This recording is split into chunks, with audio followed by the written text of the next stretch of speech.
नमस्कार दोस्तों। देखिए मित्रों, अपना टॉपिक चल रहा था इन्फ्रेंस। इस टॉपिक के मैंने दो वीडियो अवेलेबल करा दिए हैं। पहले वाली वीडियो में मैंने आपको बताया था कि इन्फ्रेंस क्या होता है, फैलेसी क्या होती हैं, कौन कौन सी फैलेसी हमारे एग्जाम की दृष्टि से महत्वपूर्ण हैं। इसके बाद इसके पार्ट नंबर 2 मैंने आपको बताया था 3 मुख्य फैलेसी के बारे में।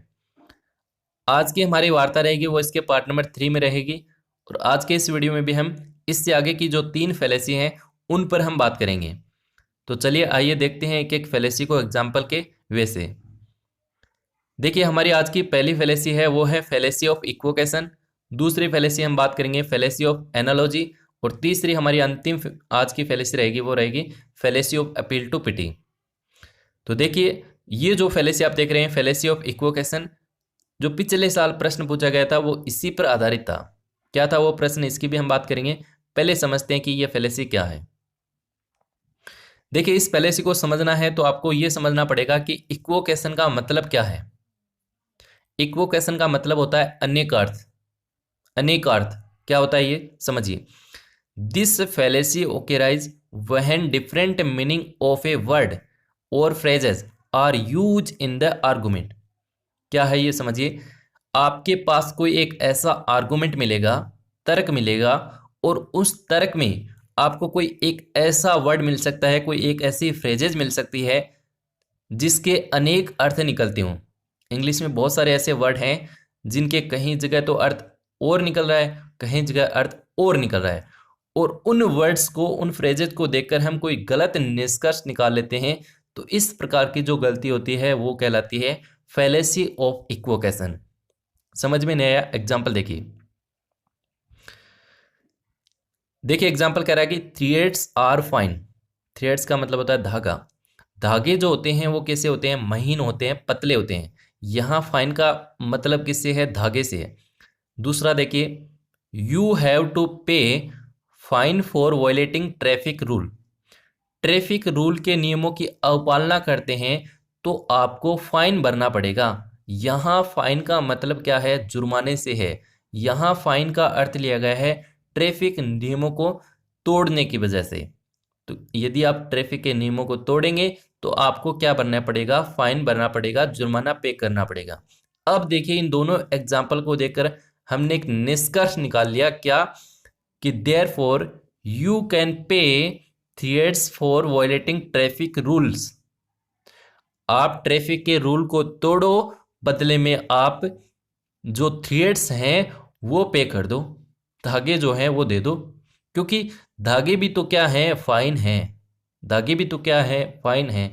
तो ये तो हमारी बात गलत हो गई ना, ये तो हमारी धारणा गलत हो गई ना, हमारा निष्कर्ष जो है वो गलत हो गया ना। क्योंकि धागे फाइन है।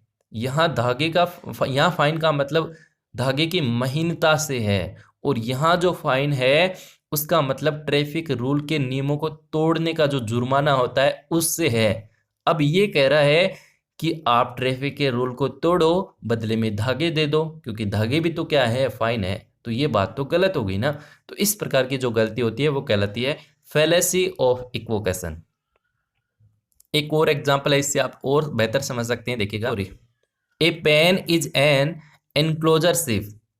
जो सीप का जो बाड़ा होता है, इनक्लोजर का मतलब बाड़ा, जो भेड़ों का जो बाड़ा होता है उसको क्या कहते हैं? पेन कहते हैं।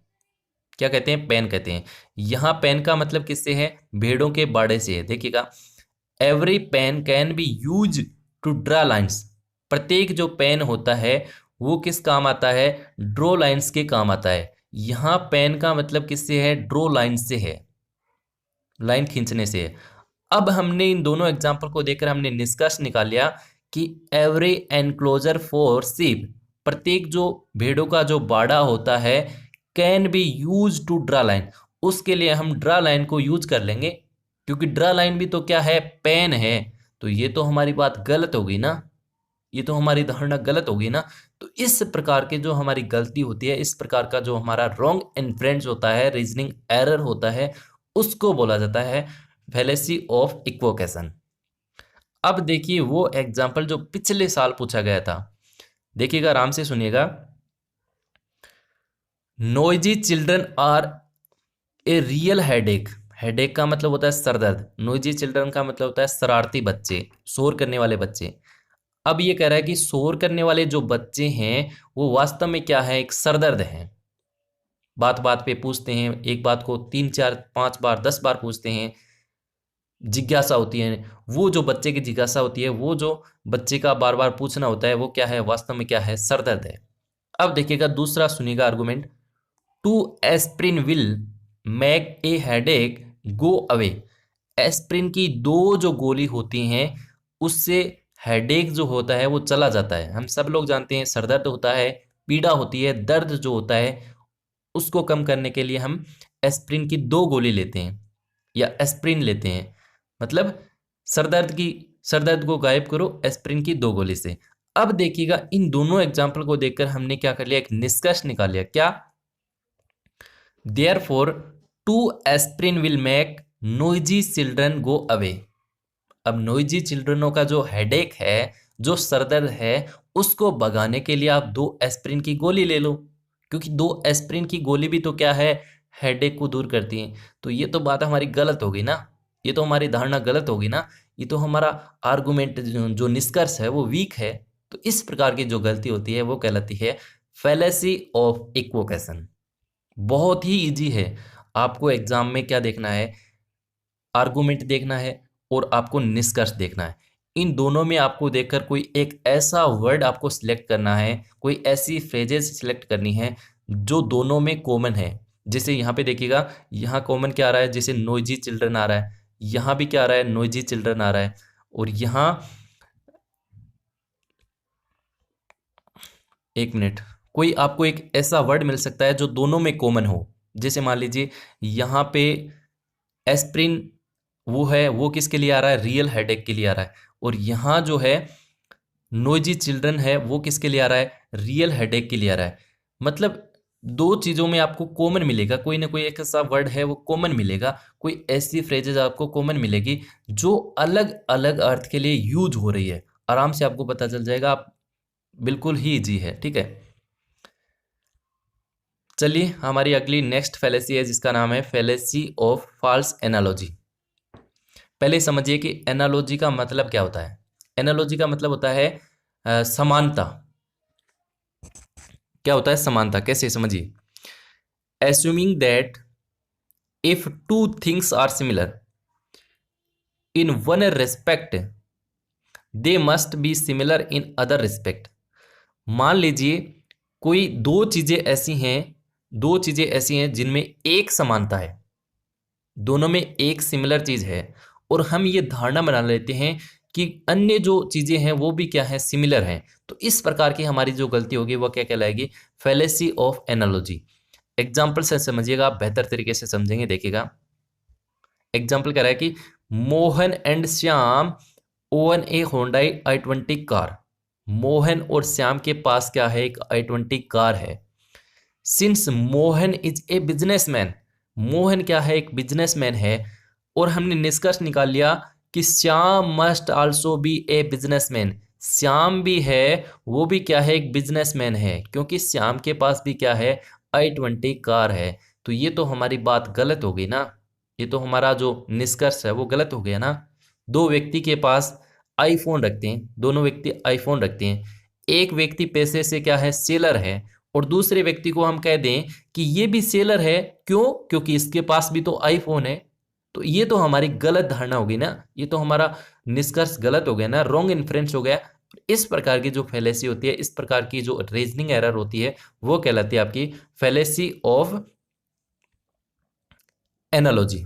ओके, एक और एग्जांपल है, इसको आप समझिएगा। देखिएगा कौन सा कर लिया हमने, फर्स्ट कर लिया, ओके।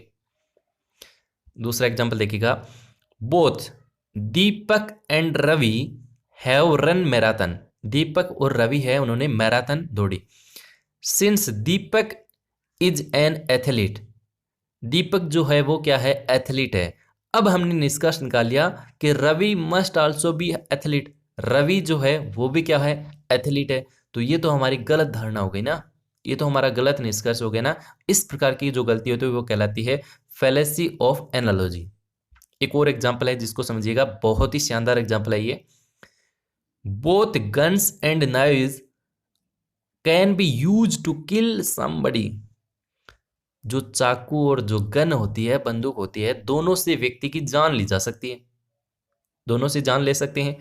अब हमने निष्कर्ष निकाला कि since there is no restriction on the purchase और knives, there should be no restriction of on the purchase of guns. मैं समझाता हूं आपको, पूरे को समझिए एग्जाम्पल को, बहुत शानदार एग्जाम्पल है, देखिएगा कि गन और चाकू है, दोनों से व्यक्ति की जान ली जा सकती है। अब हमने मान लीजिए निष्कर्ष निकाल लिया कि जिस प्रकार से चाकू बाजार में धड़ल्ले से बिक रहा है, उसी प्रकार से जो गन है वो भी बिकनी चाहिए। तो ये तो हमारा गलत निष्कर्ष हो गया ना, क्योंकि गन कैसे बिकेगा भाई साहब? चाकू और भी तो काम आता है, हमारे घरेलू लाइफ से जुड़ा है, सब्जी काटने के काम आता है। तो गन तो सिर्फ व्यक्ति की जान ली जा सकती है, उसको हम कैसे बेच सकते हैं? ठीक है, तो इस प्रकार की जो गलती होती है, या मान लीजिए ऐसे निष्कर्ष निकाल लें कि जिस प्रकार से जैसे मान लीजिए जो गन होता है, बंदूक जो होती है, और चाकू होता है, दोनों से व्यक्ति की जान ली जा सकती है। अब जिस प्रकार से गन जो है वो बाजार में बंद है, गन है वो बाजार में हम परचेज नहीं कर सकते, उसी प्रकार से चाकू को भी बंद कर देना चाहिए, क्योंकि चाकू से भी तो जान ली जा सकती है ना। तो ये बात तो गलत होगी भाई, चाकू को हम बंद कैसे कर सकते हैं? वो तो अदर काम में भी आता है। तो इस प्रकार की जो हमारी गलती होती है, इस प्रकार का जो एक वीक इन्फ्रेंस होता है, वो कहलाता है आपका फैलेसी ऑफ एनालॉजी। चलिए आज की हमारी अंतिम फैलेसी है, जिसका नाम है fallacy of appeal to pity. Pity का मतलब होता है दया। क्या है ये? The person making the argument use pity to distract someone from truth. क्या है समझिए, मैं समझाता हूं। मान लीजिए आपने कोई गलती कर दी, गलती कर दी, अब इसकी सजा मिलेगी आपको। अब हमें उस सजा को छिपाने के लिए हम कोई दया उत्पन्न करके उस सच्चाई को विचलित करते हैं। तो इस प्रकार की जो हमारी गलती होती है वो कहलाती है अपील टू पिटी। मान लीजिए किसी व्यक्ति ने मर्डर कर दिया। अब मर्डर कर दिया, जैसे एग्जाम्पल ही ले लेते हैं आपको। जैसे मान लीजिए किसी व्यक्ति ने क्या कर दिया, मर्डर कर दिया। अब लॉयर कह रहा है कि my lord, look at this man, देखो इस आदमी को, he is an a wheelchair, ये तो व्हील चेयर पे है, अनेबल टू वॉक, चल भी नहीं सकता, ये तो व्हील चेयर पे है, चल भी नहीं सकता। Can such a man guilty of forgiving, क्या इस व्यक्ति को सजा होनी चाहिए? तो इस प्रकार की जो गलती है वो क्या कहलाती है? फैलेसी ऑफ अपील टू पिटी। आपने गलती की है तो सजा मिलेगी, आप उसको विचलित नहीं कर सकते। आप कह रहे हैं कि सर माय लॉर्ड, ये तो व्हील चेयर पे है, ये तो चल भी नहीं सकता। एक दया उत्पन्न कर रहे हैं कि क्या ये आदमी किसी की भी जान ले सकता है? तो दया उत्पन्न करके आप सच्चाई से विचलित करने की कोशिश कर रहे हैं। इस प्रकार का जो हमारा रॉन्ग इन्फ्रेंस होता है वो कहलाता है fallacy of appeal to pity. Okay, समझिएगा। एक और एग्जांपल है, देखिएगा। If he sorry if he is sent to jail, यदि वह जेल गया, his children we suffer suffer there is no one to there is no one to look after them. समझिए, मैं समझाता हूं। अब ये कह रहा है, मान लीजिए किसी व्यक्ति ने क्राइम कर दिया, अब उसको जेल ले जा रहे हैं। तो हमने कह दिया कि भाई साहब इसको जेल ले जा रहे हैं, आप इसको जेल ले जाएंगे तो इसका बच्चे हैं उनका क्या होगा, उनकी फैमिली का क्या होगा? एक दया उत्पन्न कर रहे हैं, एक सच्चाई से विचलित करने की कोशिश कर रहे हैं कि अगर आप इनको जेल ले गए तो इन बच्चों का क्या होगा, कैसे सफर करेंगे, इनकी लाइफ कैसे गुजरेगी, छोटे छोटे बच्चे हैं बेचारे। तो इस प्रकार की जो गलती होती है वो कहलाती है फैलेसी ऑफ अपील टू पिटी, क्योंकि क्राइम करना उसकी सजा मिलेगी, आपने क्राइम किया तो सजा मिलेगी आपको, आप उस चीज को विचलित नहीं कर सकते। आप ये निष्कर्ष नहीं निकाल सकते कि अगर आप इसको जेल ले गए तो इसके बाद इन बच्चों का कोई है ही नहीं। तो इस प्रकार की आप गलती नहीं कर सकते, इस प्रकार का आप रॉन्ग इन्फ्रेंस नहीं कर सकते। तो ये है आपकी फैलेसी ऑफ अपील टू पिटी, दया का भाव उत्पन्न करके सच्चाई से विचलित करना। तो हमने आज डिस्कस किया कौन कौन सी फैलेसी पर, दोबारा शॉर्ट में आपको बता देता हूँ। फैलेसी ऑफ इक्वोकेशन, इसमें क्या होंगे, कोई आपको एक ऐसा वर्ड मिलेगा जिसके अनेक अर्थ मिलेंगे आपको, और उन अर्थ के आधार उन वर्ड्स को हम देखकर कोई गलत निष्कर्ष निकाल लेंगे, वो होगी फैलेसी ऑफ इक्वोकेशन। इसके बाद हमने बात की थी फैलेसी ऑफ एनालॉजी। एनालॉजी का मतलब होता है समानता, कोई दो चीज़ों में कोई दो व्यक्तियों में कोई ऐसी समानता जो दोनों में समान है, और समान को देखकर हम अन्य चीज़ों में भी वो समानता स्थापित करके एक निष्कर्ष निकाल लेते हैं, तो इस प्रकार की गलती होती है, वो फॉल्स एनालॉजी कहलाती है। और इसके बाद हमने बात की थी फैलेसी ऑफ अपील टू पिटी, एक दया का भाव उत्पन्न करके एक सच्चाई से विचलित करके एक निष्कर्ष निकाल लेना, वो कहलाता है आपका फैलेसी ऑफ अपील टू पिटी। तो उम्मीद करता हूँ आज की क्लास आपको प्रॉपर समझ में आई होगी। अगर नहीं आई है तो कमेंट कीजिएगा, आई है तो वीडियो कैसा लगा ज़रूर लिखिएगा, और इससे रिलेटेड आपके कोई भी प्रॉब्लम है तो कमेंट बॉक्स में ज़रूर लिखिएगा। इसकी पीडीएफ आपको टेलीग्राम पे डाल दी जाएगी। तब तक के लिए हंसते रहिए, मुस्कुराते रहिए, अपनी पढ़ाई है वो करते रहिएगा। Thank you so much, bye bye, take care.